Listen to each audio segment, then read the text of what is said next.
So, hello, Lucy. You have recently got interested in Sophie Germain.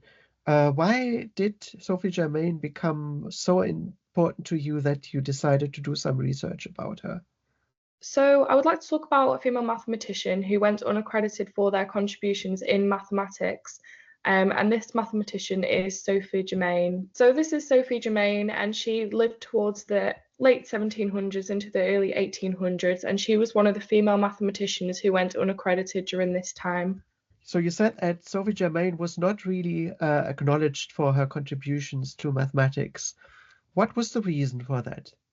So during the 1700s and the early 1800s, education was primarily for boys. So it wasn't socially acceptable for a woman to pursue an education, which is why Sophie Germain is so important and is so significant. So, under these circumstances, how did she manage to pursue a career in mathematics at all?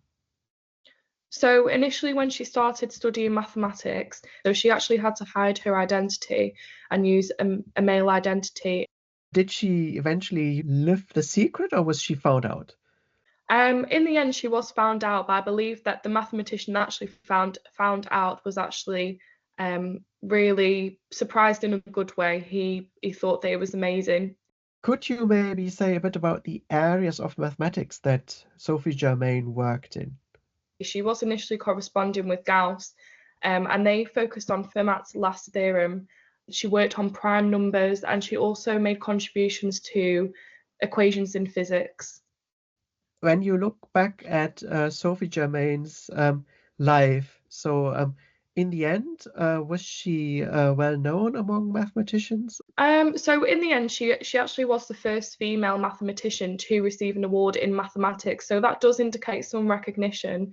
However, it's not a name that I heard of. The only reason that I discovered Sophie Germain was when we were studying this project. And I think that more people should be aware of her contributions, especially when she went through such a hard time to make these contributions.